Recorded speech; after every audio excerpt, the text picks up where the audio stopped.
Vamos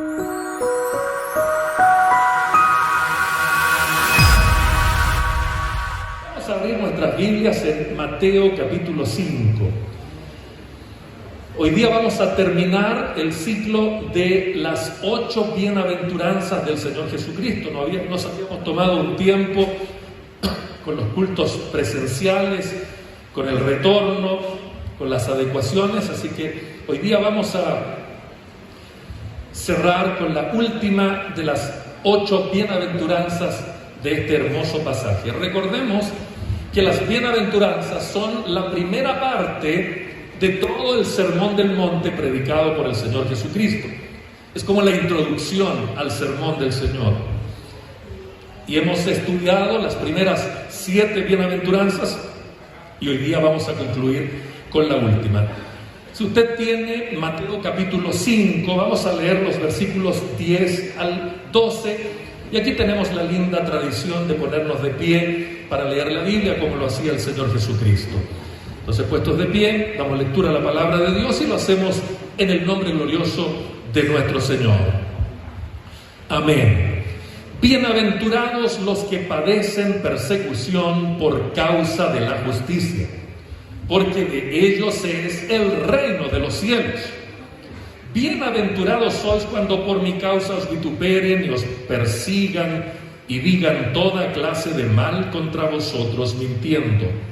Gozaos y alegraos, porque vuestro galardón es grande en los cielos, porque así persiguieron a los profetas que fueron antes de vosotros. Amén. ¿Cuántos pueden glorificar al Señor? Gloria a Dios, gloria a Dios, gloria al Señor para siempre. Tome su asiento, por favor. Aclaro que sigo con alergia, por eso tengo bastante tos, para que no se asuste, no se preocupe. Ya me hicieron el chequeo afuera. Llegamos al final de estas bienaventuranzas y si hacemos un recordatorio, la primera de las bienaventuranzas se refería a los que, ¿quiénes eran? Bienaventurados, que decía la primera, los pobres en espíritu. ¿Y cuál era el galardón que recibirían los pobres en espíritu? ¿Qué dice allí? Porque de ellos es el reino de los cielos. Y al llegar aquí a la 8ª bienaventuranza, dice: bienaventurados los que padecen persecución por causa de la justicia. ¿Y cuál es el galardón? Versículo 10, ¿cuál es el galardón? Porque de ellos es el reino de los cielos. Nota usted, la primera bienaventuranza y la 8ª bienaventuranza, la que comienza y con la que terminamos, tienen el mismo galardón. Pero hay algo realmente acá que es una paradoja, algo inexplicable, algo que de verdad a nosotros con ya 2000 años leyendo estas bienaventuranzas nos resulta natural. Pero si usted y yo hubiésemos estado delante del Señor Jesucristo en el monte escuchando estas bienaventuranzas, cada una de ellas habría sido muy impactante, pero esta última simplemente era inaceptable. ¿Que los perseguidos son dichosos? ¿Los perseguidos son los bienaventurados? ¿Cómo es posible? ¿Por qué los perseguidos? Bueno, ya podemos aceptar que los que lloran, el Señor los consuela, esto aquí, pero los perseguidos. Entonces, esta última bienaventuranza tiene una profunda contradicción para alguien que escucha esta verdad por primera vez. Por eso la pregunta que nos hacemos en esta mañana es: ¿cómo se puede justificar que la verdadera felicidad sea para los perseguidos por causa de la justicia? Y para responder a esta pregunta vamos a formularnos 3 preguntas y trataremos de responderlas. En primer lugar, hay que aclarar quiénes son los perseguidos. Teníamos unas lindas láminas, las preparamos con Joaquín para proyectarlas, pero un cable, alguien le pegó el tirón al cable y no sabemos qué pasó y no lo podemos proyectar. Pero usted imagínese que es una proyección espectacular en 4K y así a lo mejor nos motivamos. Primera pregunta entonces, ¿quiénes son los perseguidos acá? Makarioi hoi de diogmenoi, así suena en griego más o menos.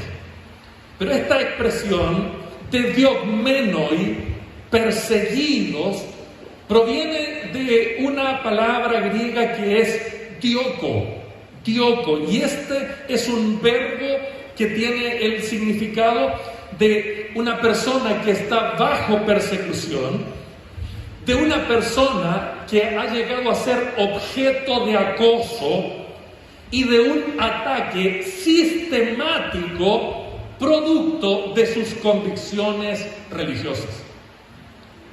Esa palabra es muy significativa. Es un verbo, alguien que ha llegado a ser objeto de acoso, de ataque sistemático debido a sus convicciones o creencias religiosas. Eso es un perseguido de acuerdo a lo que Jesucristo está diciendo.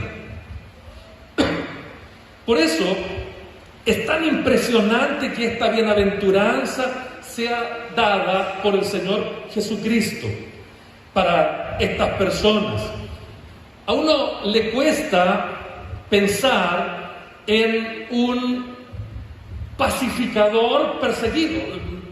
La bienaventuranza anterior del versículo 9, la última que estudiamos hace ya varias semanas, nos decía: bienaventurados los pacificadores, porque ellos serán llamados hijos de Dios. Oh, eso está comprensible. Alguien que procura la paz de otros, pero que alguien que procure la paz sea también un perseguido. Es extraño esto, ¿no? Esa expresión tiene que haber golpeado la inteligencia de los que estaban escuchando.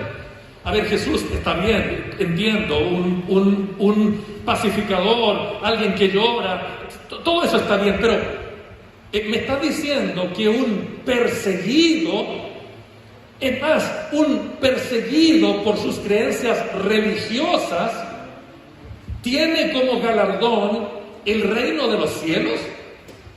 Eso es complicado de entender, es muy complicado de entender, pero un pacificador es alguien, a la luz de lo que ya hemos aprendido, que está preocupado no por la paz mundial o por hacer cosas que tengan que ver con los armamentos, antiguerras y cosas por el estilo. No, aprendimos que el pacificador es aquella persona que se da cuenta que la relación entre Dios y los seres humanos es una relación quebrada, producto del pecado. Entonces, como nuestro pecado ofende a Dios, Dios está enemistado con nosotros.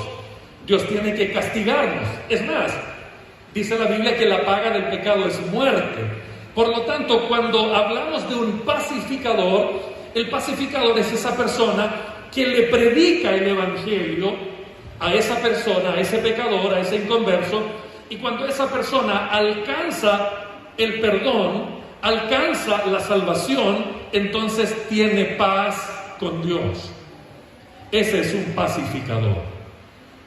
Por esa razón, entonces, cuando estamos hablando de una persona perseguida por sus convicciones religiosas, el Señor Jesucristo se está refiriendo a los que, por predicar el evangelio, por anunciar la verdad de Dios, esas personas empiezan a ser hostigadas, acosadas y a ser sistemáticamente perseguidas. Esos son entonces los pacificadores, los perseguidos, los mismos que traen la paz. Anoté por aquí la cita de William Hendrickson, un brillante comentarista bíblico. Dice: cuando la fe de los hijos de Dios, escuche esto, se ha desarrollado suficientemente para ser manifestada exteriormente, de modo que los que no la comparten con ellos empiezan a notarlo, ello da como resultado la persecución.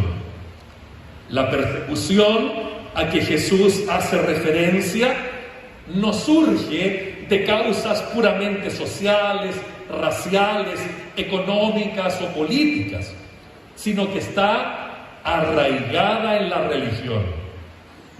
Los perseguidos aquí entonces no son los activistas sociales, no son los antiguerra, no son los antivacuna, no son los que están en contra de la globalización económica. No. Aquí los perseguidos son los perseguidos por causa de Cristo, por causa del Evangelio. Los súbditos del Rey Jesucristo no son perseguidos por razones políticas o ideológicas o legales, ni menos por ser unos delincuentes o homicidas o unos infractores de la ley. Los súbditos del Rey Jesucristo son perseguidos por causa de Cristo.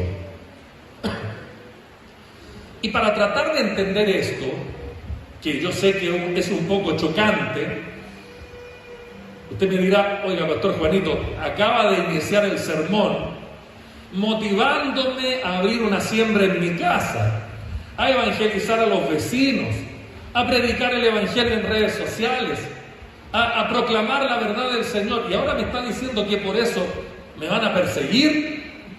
Sí, pero no soy yo el quien lo dice, eso lo dice Jesucristo. Mire Juan, si tiene su Biblia, busque Juan capítulo 15, versículos 20 y 21.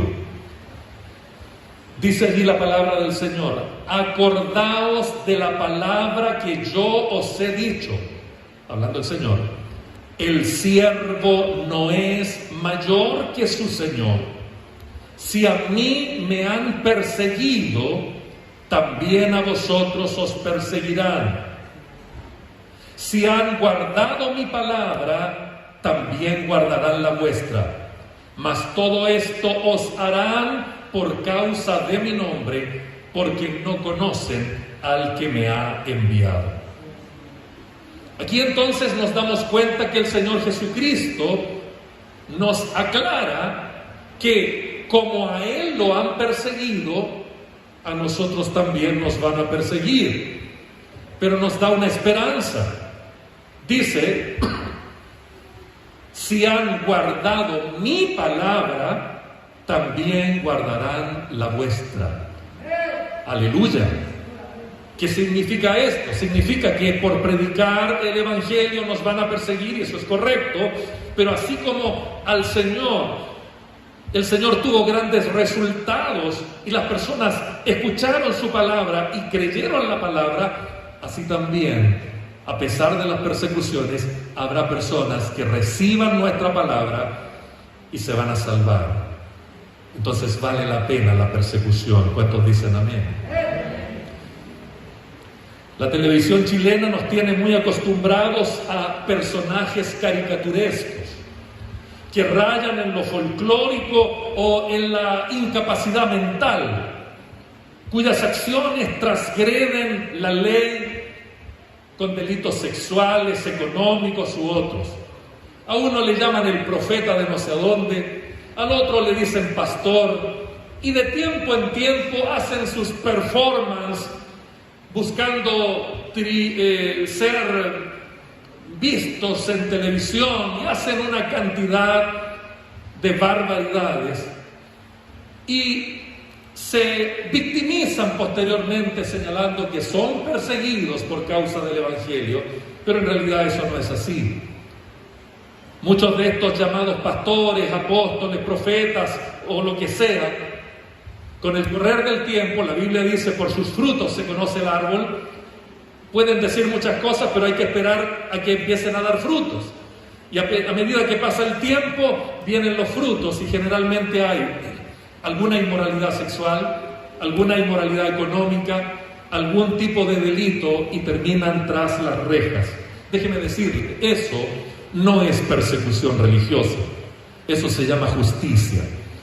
Una persona corrupta, un mentiroso, un charlatán, un ladrón, un degenerado, no puede vestirse con piel de oveja, no puede ponerse el título de pastor o de profeta y simplemente salir por la vida cometiendo fechorías. Los van a pillar, los van a alcanzar, los van a imputar, los van a condenar y van a tener que pagar su deuda en la cárcel. Y eso es correcto que se haga. Eso está bien. Eso no es persecución religiosa. La persecución religiosa se empieza a producir cuando predicamos el evangelio de verdad, el evangelio genuino, y las personas se empiezan a convertir y empiezan a vivir la vida de Cristo. Esa vida cristiana genera un conflicto con el mundo, como ya veremos. Por eso, cuando aplicamos esta verdad a nuestras vidas, tenemos que preocuparnos solo en dos situaciones. Cuando somos justamente perseguidos. Si a mí me meten preso por algún tipo de delito, está bien que vaya preso. Pero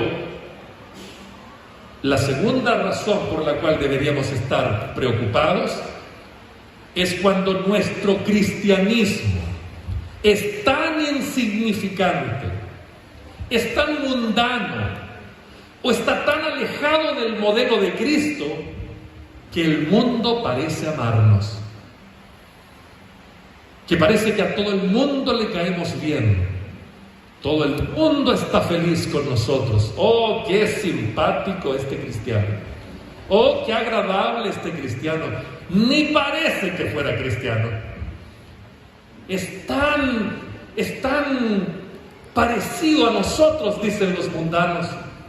Habla como nosotros, piensa como nosotros, se comporta como nosotros. No, este definitivamente es uno de nosotros. El problema es cuando tienen razón. Por eso en esta mañana, esta bienaventuranza nos invita a volver a mirar todas las bienaventuranzas y evaluarnos a la luz de ellas. Si consideramos que estas cualidades nos describen, entonces, tarde o temprano, seremos perseguidos por causa de la justicia. Así va a ser. En segundo lugar, necesitamos hacerle otra pregunta a este texto bíblico. ¿Qué significa ser perseguidos por causa de la justicia? Ahí está la segunda parte del versículo 10. Dice, bienaventurados los que son perseguidos, dice allí, por causa de la justicia. Dikaiosune en griego, una palabra muy interesante, esto de la justicia. Miremos un poco el texto acá.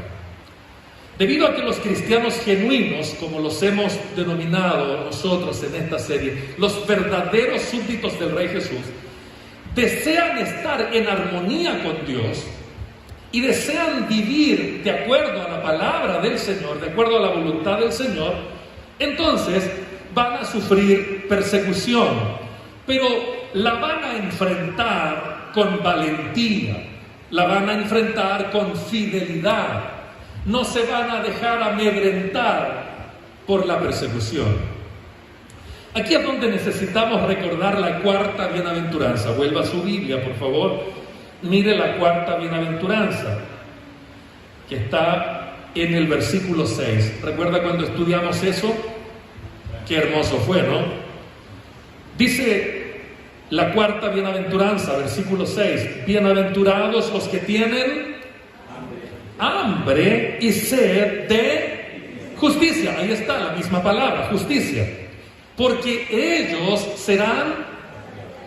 Note usted entonces que en la cuarta bienaventuranza el Señor Jesucristo habló ya de la justicia. Nos dimos cuenta que esa justicia no era cuando, a uno le robaban algo y uno decía, Señor, hazme justicia, por favor, y que a este hombre lo deje la señora, no sé, alguna cuestión, esa como justicia de rabia que tiene uno. No, esa no es la justicia que aquí se menciona, ¿eh? O cuando, por ejemplo, en la iglesia a uno le hacen algo, ya pasa un tiempo y está con la amargura, y pasan un par de meses y le dicen a uno que el hermano está enfermo. Ah, gracias Señor, me hiciste justicia. No, eso no está bien, no. Eso es venganza, eso no está bien. Los que tienen hambre y sed de justicia anhelan la justicia de Cristo, que nos es imputada solo por gracia cuando ponemos nuestra fe en Él. Esa es la justicia de la cual los verdaderos hijos de Dios tienen hambre y sed, están hambrientos de esa justicia. Y el gran galardón, el gran premio que van a recibir es que van a ser saciados de esa justicia. Es decir, van a recibir la justicia de Cristo en tal nivel o en tal grado supremo, absoluto, que van a quedar completamente saciados. Van a ser completamente justificados por Dios. Por eso, como estudiamos con los varones hace un par de días atrás, algunos días atrás, cuando lleguemos ante la presencia de Dios para ser juzgados en el gran juicio del trono blanco, efectivamente todo el mundo va a saber que somos todos culpables, pero en ese momento Jesucristo va a decir, sí, es culpable, pero yo pagué por él. La justicia perfecta de Cristo, que nos es imputada solo por gracia, es lo que nos va a librar de la ira venidera. Y eso nos llena de gozo, ¿no? Bueno, de esa justicia, de la cual los verdaderos súbditos del reino tienen hambre y son saciados, esa justicia de Cristo es de la que también se está hablando acá en esta última bienaventuranza. Al ser justificados solo por gracia, poniendo su fe únicamente en el Señor Jesucristo, estos hambrientos, nosotros, hambrientos de justicia, sedientos de justicia, somos saciados, y eso nos coloca en una posición correcta con Dios. Eso nos dispone en una posición, en una relación correcta con Dios.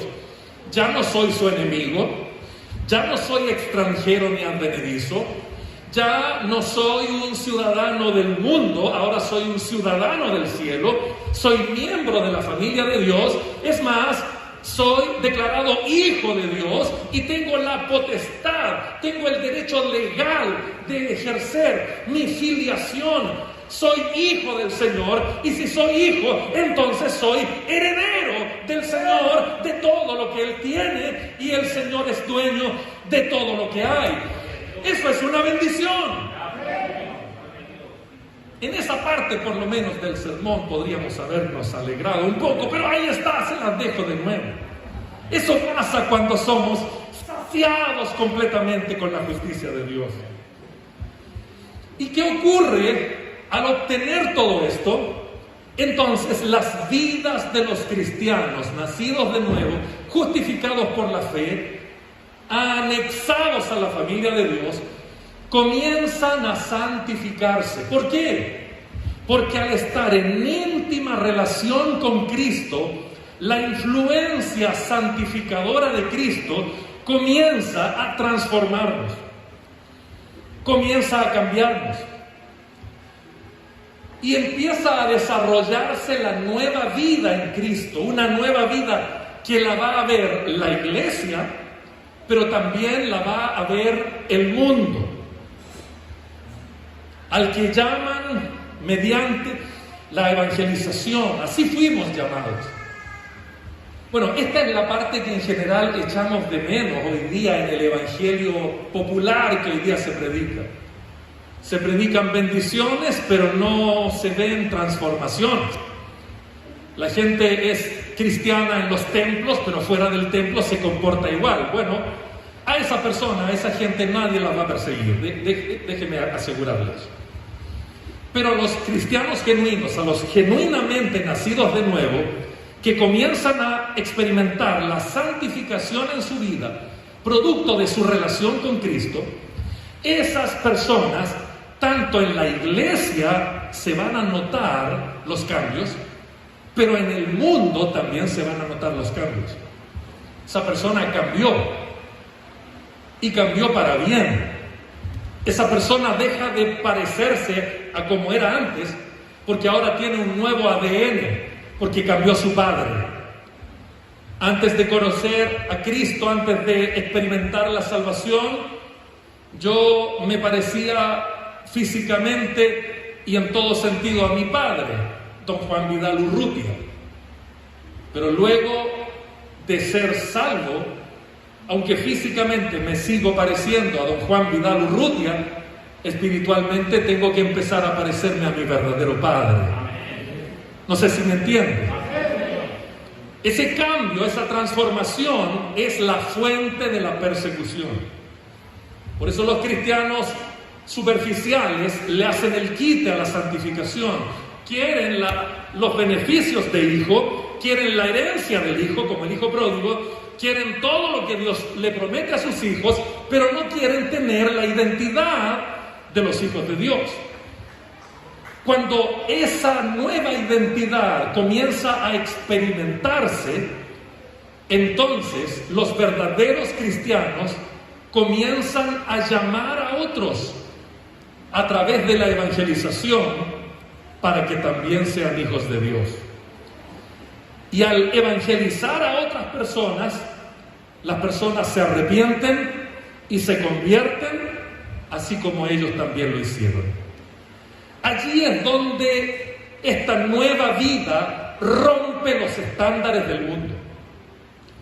Al igual que la presencia, la conducta y las enseñanzas de Jesucristo provocaban irritación, ataques, persecución y finalmente su captura, asesinato injusto en la vergonzosa cruz, de la misma manera ocurre con nosotros. Ese odio y esa persecución no deben extrañarlos porque el Señor lo advierte una y otra vez. Mateo 10:22, y seréis aborrecidos de todos por causa de mi nombre. Mas el que persevere hasta el fin, ese será salvo. ¿Entiende usted por qué muchos evangélicos superficiales solo usan la segunda parte del versículo? Hermano, el que persevere hasta el fin, ese será salvo. ¡Amén! Pero la primera parte no la leen. La primera parte dice, y seréis aborrecidos de todos por causa de mi nombre. Y el que persevere hasta el fin, ese será salvo. Los cristianos superficiales se saltan la persecución, no les gusta la persecución, rechazan la persecución. ¿Por qué? Porque a los perseguidos son aquellos que han nacido de nuevo y sus vidas se han transformado pareciéndose a Jesucristo. Mateo 24:9, el gran discurso escatológico. Entonces os entregarán a tribulación y os matarán y seréis aborrecidos de todas las gentes por causa de mi nombre. ¿Qué han hecho los cristianos superficiales? No, si la iglesia no pasa por tribulaciones, no, ¿cómo va a pasar? Pero aquí, ¿qué dice Jesús?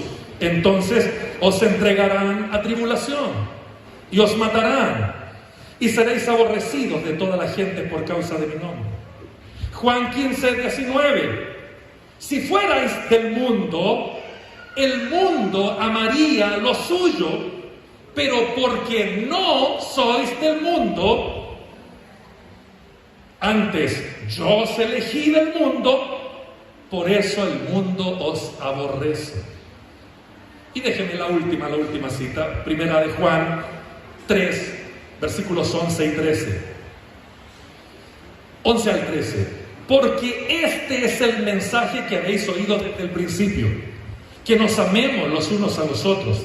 Ojo acá, no como Caín, que era del maligno y mató a su hermano. ¿Y por qué causa le mató? Porque sus obras eran malas y las de su hermano justas. Hermanos míos, no os extrañéis si el mundo os aborrece. ¿Notan la diferencia? Hay una gran diferencia, la diferencia es clara. Hay una gran diferencia. Hay hijos con obras justas y hay hijos con obras malas. ¿A quién nos queremos parecer? ¿A Abel con obras justas? Sí, mi pastor, pero a Abel lo mataron. ¿A quién nos queremos parecer? ¿A Cristo con obras justas? Sí, pero a Cristo lo mataron. Eso es lo que hace tan atractivo vivir un evangelio superficial. Eso es lo que hace tan atractivo vivir un evangelio, el evangelio de las dos fondas. Con una zapatea en la iglesia y con otra zapatea en el mundo. Es una cueca dividida. Ese evangelio es el evangelio popular. Un evangelio en donde todos me quieren en el mundo y me quieren en la iglesia. Un evangelio sin compromiso. Mientras más parecidos a Cristo, tanto más veremos persecución. Mire algunos casos. Esteban murió apedreado. Jacobo murió muerto a espada por Herodes. A Pedro lo crucificaron y Pedro dijo: no, yo no soy digno de ser crucificado como mi Señor. Quiero que mi crucifixión sea más vergonzosa. Y tomaron la cruz de Pedro y la pusieron invertida. Así murió Pedro, crucificado también. Déjeme darle un solo caso más. Andrés, el hermano de Pedro. Uno diría, bueno, que Pedro era impulsivo, está bien que lo mataran a Pedro, pero el hermano no, el hermano era piolita, el hermano era como el típico sembrador, va a buscar a Pedro para evangelizar, el que anda buscando a otros para llevarlo a la iglesia. ¿Cómo murió Andrés? Según el historiador religioso Dorman Newman del siglo XV, Andrés, el hermano de Pedro, viajó a Patras, al occidente de Grecia en el año 69 después de Cristo, donde el procónsul romano Aégetes debatió con él sobre religión. Aégetes intentó convencer a Andrés de renunciar al cristianismo para que no fuera torturado y ejecutado. Buen negocio, ¿no? Dirán los cristianos superficiales. Sin embargo, cuando eso no funcionó, Andrés era de verdad. Aparentemente decidió darle a Andrés todo el tratamiento. Andrés fue azotado y luego atado a una cruz con el fin de que sufriera por un tiempo más largo. No lo quiso matar al tiro. Dijo: vamos a hacer sufrir a este cristiano, vamos a hacer sufrir a este discípulo. Andrés logró soportar la tortura durante 2 días. ¿Sabe lo que hizo durante esos 2 días? Durante esos días predicaba a los que pasaban a su alrededor y seguía diciendo: solo Cristo salva. Puedo seguir con todos y cada uno de los discípulos. Todos murieron en condiciones violentas. Alguien dice: pero Juan no, Juan murió de viejito. Sí, pero antes de mandarlo exiliado a la isla de Patmos, le derramaron aceite hirviendo sobre su cuerpo y así lo enviaron al exilio. Amados hermanos y hermanas, los perseguidos por causa de la justicia fueron perseguidos porque predicaban lo que Cristo predicaba y se comportaban como Cristo se comportaba. Por eso la pregunta es: ¿qué tan comprometidos estamos con las personas que amamos? ¿De verdad amamos tanto a ese esposo o a esa esposa inconversa que estamos dispuestos a ser perseguidos, a ser vilipendiados, a que nos traten mal, a que nos miren feo, porque los tratamos de evangelizar? ¿De verdad que amamos tanto a las personas como para que nos persigan por causa de predicarles? ¿Qué tanto amamos a la polola o al pololo inconverso? ¿Qué tanto amamos al desconocido? Podríamos enronquecernos gritando San Juan 3:16, pero eso no va a producir nada en los que nos oyen si no ven las mismas muestras de amor comprometido que Jesucristo tenía. Número 3, termino con la última pregunta. No me mire feo, el Gabriel te tomó como media hora para los avisos y...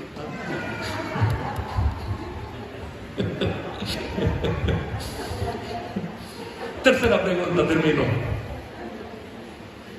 ¿Cuál es entonces la bienaventuranza? Pastor, me está hablando de que a Juan lo frieron. Me está diciendo que a Jacob lo partieron con una espada. Menos mal que no me contó de Pablo, que también lo hace. Y me está diciendo que estos tipos son bienaventurados. ¿Cuál es entonces el premio para los perseguidos por causa de Cristo? El versículo 10, la última parte, y luego los versículos 11 y 12 dicen lo que sigue. Permiso, gracias.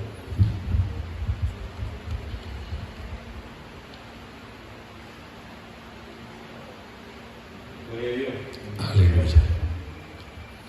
Mateo capítulo 5, versículos 10, la última parte del 10 y el 12. Dice: porque de ellos es el reino de los cielos. 11. Bienaventurados sois cuando por mi causa os vituperen y os persigan y digan toda clase de mal contra vosotros, mintiendo. Gozaos y alegraos, porque vuestro galardón es grande en los cielos, porque así persiguieron a los profetas que fueron antes de vosotros. Hermanos, debe haberles resultado tan chocante a las personas escuchar que son bienaventurados los que padecen persecución por causa de la justicia, que el Señor Jesucristo, a diferencia de todas las otras bienaventuranzas, tuvo que complementar esta. Mire usted los versículos, abra su Biblia, mire el 3, ahí está, cualidad y premio. 4, versículo 5, bienaventuranza, cualidad y premio. Lo mismo, todos están, pero cuando llegamos al 10, ahí está, bienaventurados los que padecen persecución por causa de la justicia, y ahí está el premio, porque de ellos es el reino de los cielos. Pero tiene que añadir 2 versículos adicionales para explicar esto, porque resulta incomprensible, resulta paradójico. ¿Cómo va a ser una bendición, una felicidad, un gozo que lo persigan a uno por causa de la justicia si acabamos de ver el tipo de persecución? Bueno, vamos a ver qué está diciendo el Señor Jesucristo. En Chile nosotros tenemos una especie de modismo y usamos una especie de ironía mal pensada, y hasta le ponemos una expresión sarcástica cuando nos comentan que alguien perseguido o ha sido cuestionado. Seguramente nuestra técnica jurídica que está ahí con su bebé en los brazos, o nuestros abogados allá arriba coincidirán conmigo. Una técnica propia del abogado cuando están leyendo lo que le ha pasado al personaje. Muy en chileno decimos algo habrán hecho, ¿no? ¿Ha escuchado usted esa frase? Bueno, algo habrán hecho, ¿no? Por algo los están persiguiendo. Esas ironías socarrona tan chilensis, como que dice pero que no lo dice, ¿no? Como en la cueca dicen que le hace pero no le hace, así como que la tira, la deja ahí. Algo habrán hecho. Probablemente algo parecido debe haber habido en el rostro de las personas cuando Jesucristo dijo: bienaventurados los que son perseguidos por causa de la justicia, porque de ellos es el reino de Dios. Algo habrán hecho si los persiguen. Para un judío de esa época era inaceptable que la persecución de alguien pudiera traer algo bueno. Y para los evangélicos superficiales chilenos parece que pasa lo mismo. Nadie quiere tener relación con algún tipo de persecución de ese tipo. Y probablemente por eso es que el galardón de los perseguidos por causa de la justicia sea tan extraordinariamente grande como el de los pobres en espíritu. De ellos es el reino de los cielos. El mismo galardón para los que entran en el reino, el mismo galardón para los que son perseguidos por causa del reino. Esta bienaventuranza tiene que ser ampliada, aclarada por el Señor Jesucristo. Mire el versículo 11. Aquí nos podemos preguntar, ¿cómo van a ser perseguidos? Entonces alguno me dirá hoy día, oiga pastor, pero ¿y cómo me van a perseguir a mí? Si yo soy medio chorongo, yo cuando estaba en el mundo me paraba, pues ¿quién me va a perseguir? Bueno, vamos a ver cómo son perseguidos. Dice el versículo 11, bienaventurados sois cuando por mi causa os vituperen y os persigan y digan toda clase de mal contra vosotros, mintiendo. 3 formas de persecución. La primera es el vituperio.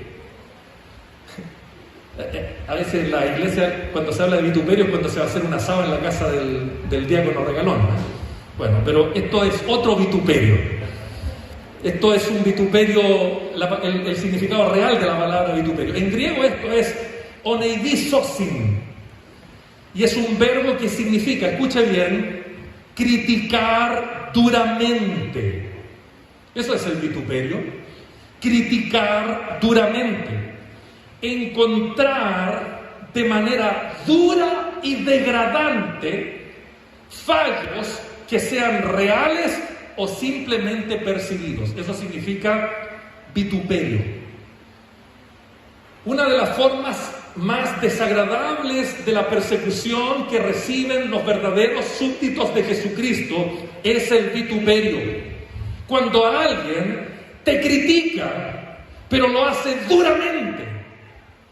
Ya sea por algo que evidentemente está mal en ti o algo que ni siquiera has pensado hacer, pero viene alguien y se toma el derecho de lanzar duras críticas, degradarte.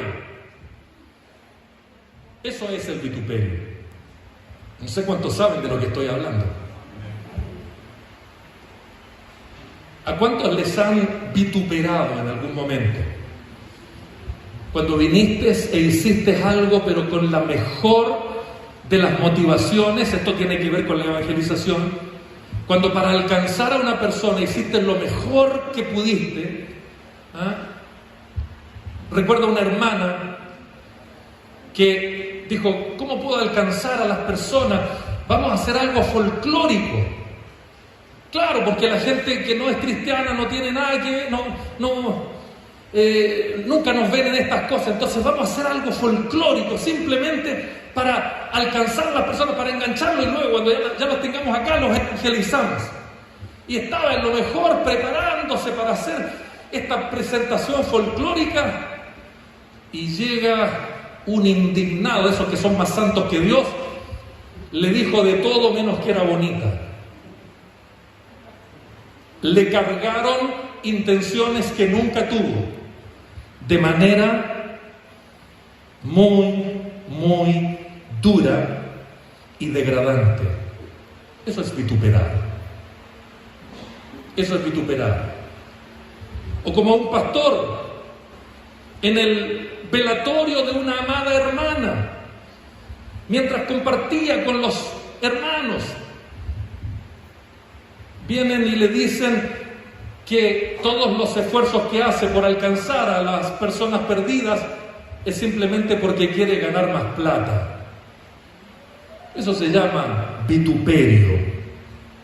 Criticar duramente, encontrar de manera dura y degradante fallos que sean reales o simplemente percibidos. ¿Se da cuenta que la persecución no está tan lejos como pensamos? Segunda palabra que usa Jesús para describir. Cristo tiene que explicar acá qué es lo que va a pasar, qué es lo que nos va a pasar. Luego aparece la palabra perseguidos, vituperados y os persigan. Aquí utiliza otro verbo que significa perseguir, significa aquí hacer sufrir. Escuche esto, ya sea física o emocionalmente. La persecución es algo que nos va a doler. Si no es físico, probablemente puede ser emocionalmente. Y luego dice, y digan toda clase de mal contra vosotros, mintiendo. Esa palabra en griego es pseudomenoi, que significa engañar, es un verbo, decir una mentira, fingir con la intención de engañar. Eso va a experimentar un verdadero hijo de Dios. Van a mentir, atribuyéndole intenciones que nunca tuvo. Déjeme decirle que en Chile eso es un deporte. Esta es la posición clásica del vituperador, el que llega al culto a evaluar todo, se instala, mira con asco, todo lo mira con asco, ¿no?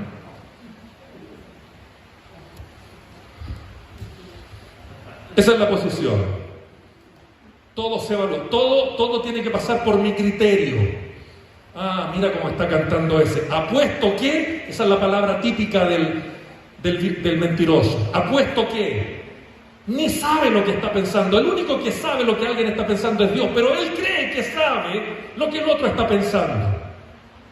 Y evalúa, y finge, y miente descaradamente, engaña descaradamente para dañar al otro, que lo único que está tratando de hacer es glorificar a Cristo y lograr que la gente se salve. Ah, no, mira el que abrió una siembra ahora. Ah, este quiere puesto, este quiere cargo. Todos los verdaderos hijos del Señor, los pacificadores, los que van a ser perseguidos, van a experimentar esto. Se los advierto, hermano.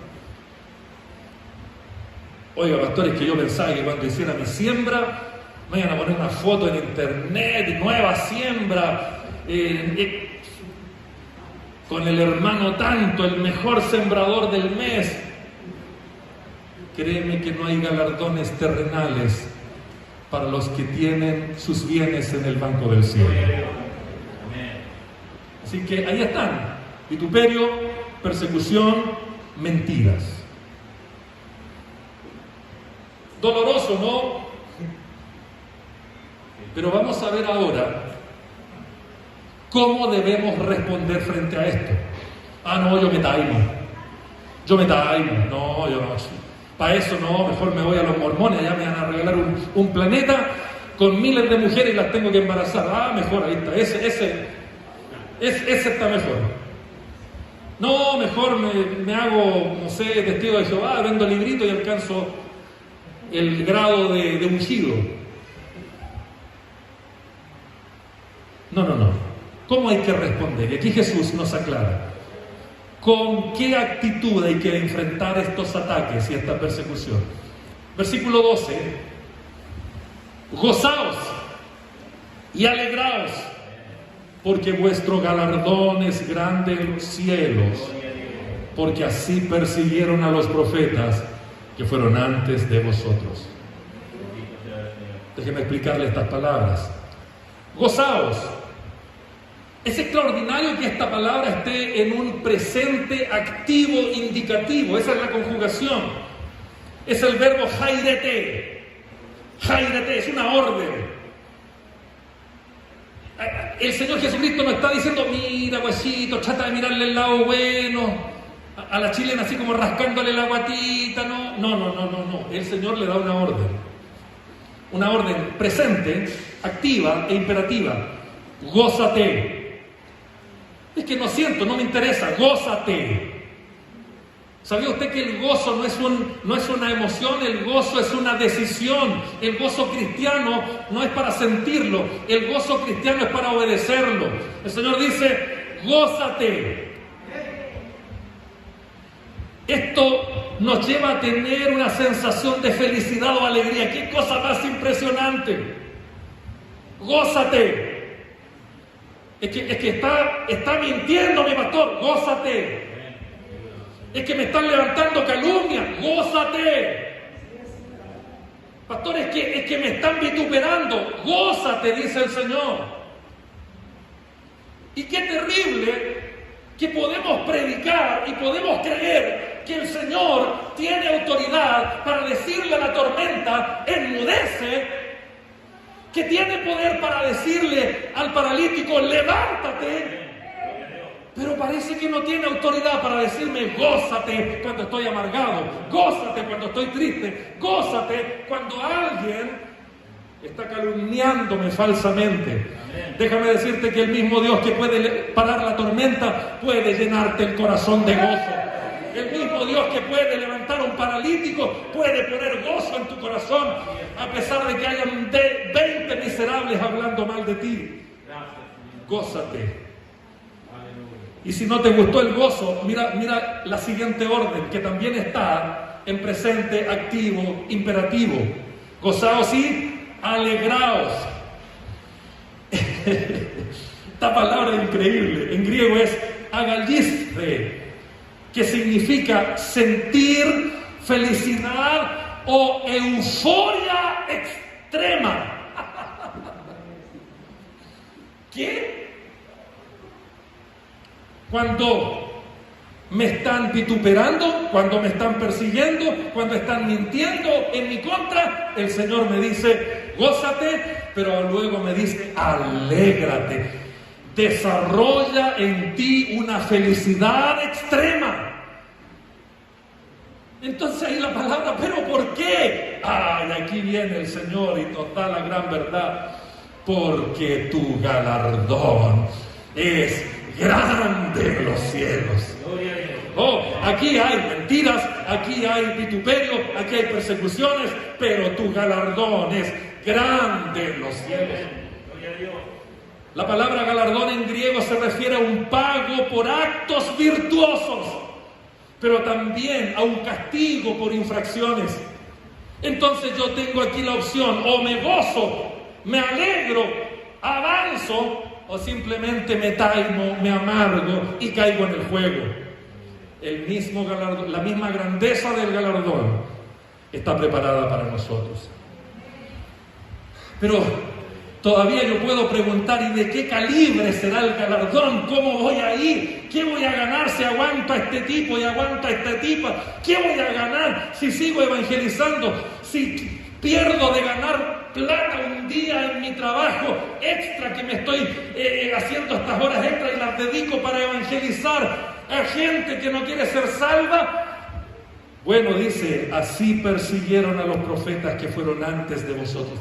El calibre del galardón que Dios tiene para los verdaderos cristianos es de un nivel, de una dimensión, de una grandeza que solo puede equipararse con el mismo galardón que recibió Isaías, Jeremías, Ezequiel, Daniel, Amós, Miqueas, Abdías, los grandes profetas del Antiguo Testamento.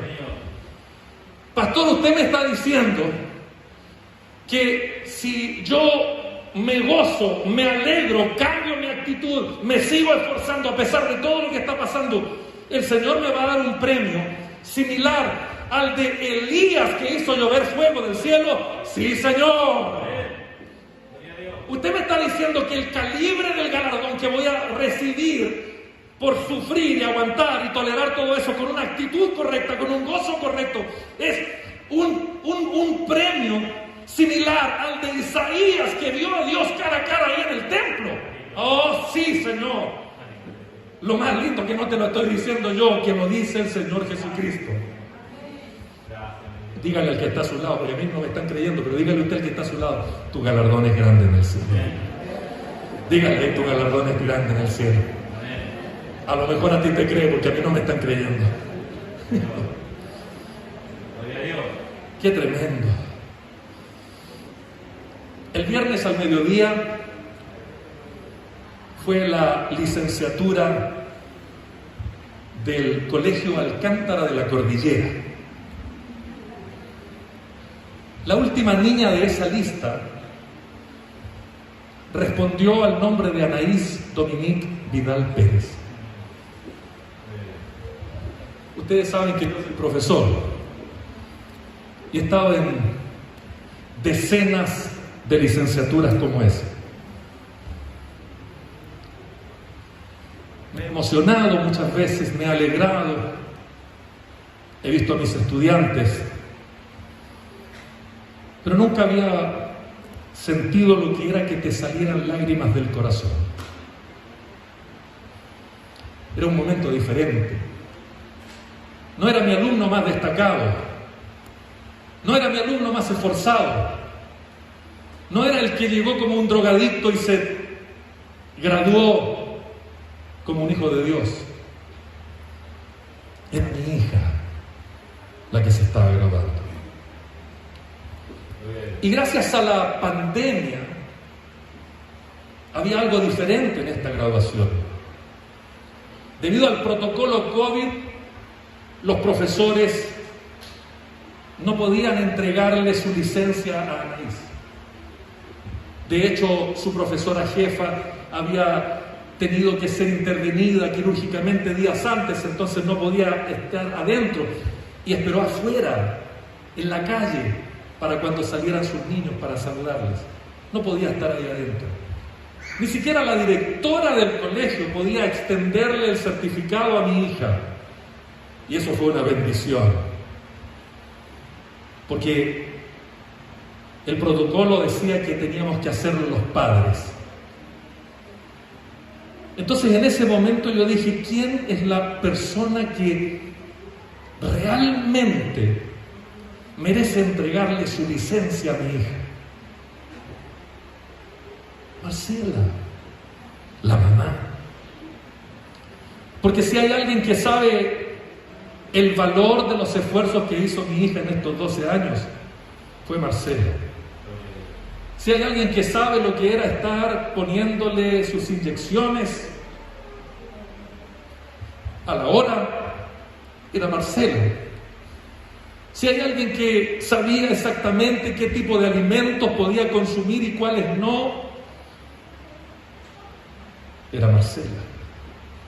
Si hay alguien que de verdad sabía lo que le costaban las materias difíciles y la facilidad que tenía para las otras, era Marcela. La única persona que merecía en ese momento tomar la licencia y entregársela a mi hija era mi esposa. Y así lo hicimos. Fue maravilloso. Ella sabe de enfermedades, de bullying, de médicos, de esfuerzos. Y el galardón era mucho más que un cartón blanco con un poco de tinta encima. Tal vez tú sientas que las personas no valoran a cuántos has ganado para Cristo. Tal vez te amargas porque quieres que el pastor te valore más, o que tu familia reconozca más lo que tú haces, que alguien reconozca lo que te motiva y que se dé cuenta que tú no estás ahí alcanzando a otras personas por orgullo, por vanagloria, o por hacerte famoso, o por tener un título o un ministerio. Pero déjame decirte algo: el único que puede entender de verdad el valor de la vida justa es el justo Jesucristo. El único que puede entender el valor real de lo que significa alcanzar un perdido con el Evangelio es el que murió en la cruz para que eso pudiera ocurrir. Efectivamente, hemos tenido episodios bochornosos aquí en el templo, cuando se ha anunciado con tanta alegría por algún sembrador que un hermano o una hermana recibió a Cristo como el Señor de su vida. Y era el momento en que todos íbamos a prorrumpir aplaudiendo, gozándonos y correr a abrazarlo. Qué triste es ver desde aquí las personas, 20 minutos más con los abrazos para el nuevo.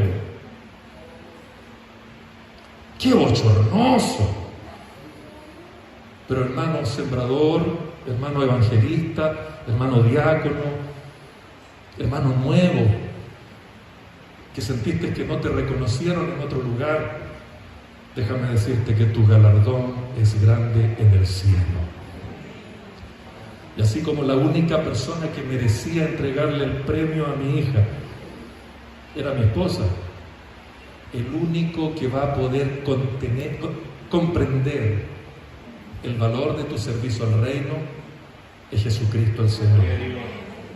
No hay aplausos acá, no hay aplausos acá, no hay vítores acá. El mejor de los galardones, ese que es grande en los cielos, te lo da Cristo. Termino esta miniserie llamada Las Bienaventuranzas, que describen las 8 cualidades que debemos tener todos nosotros, invitándoles a que abran su Biblia una vez más y vayan al versículo 1 y leamos hasta el 12.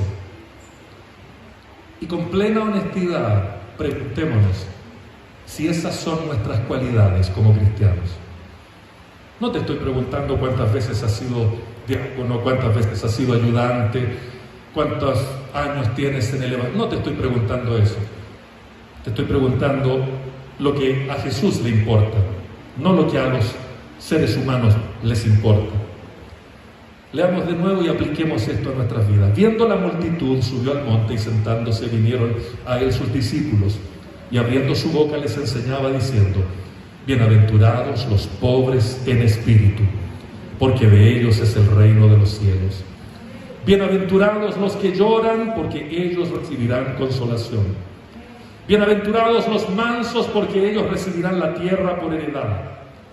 Bienaventurados los que tienen hambre y sed de justicia, porque ellos serán saciados. Bienaventurados los misericordiosos, porque ellos alcanzarán misericordia. Bienaventurados los de limpio corazón, porque ellos verán a Dios. Bienaventurados los pacificadores, porque ellos serán llamados hijos de Dios. Bienaventurados los que padecen persecución por causa de la justicia, porque de ellos es el reino de los cielos. Bienaventurados sois cuando por mi causa os vituperen y os persigan y digan toda clase de mal contra vosotros mintiendo. Gozaos y alegraos, porque vuestro galardón es grande en los cielos, porque así persiguieron a los profetas que fueron antes de vosotros. Oremos al Señor.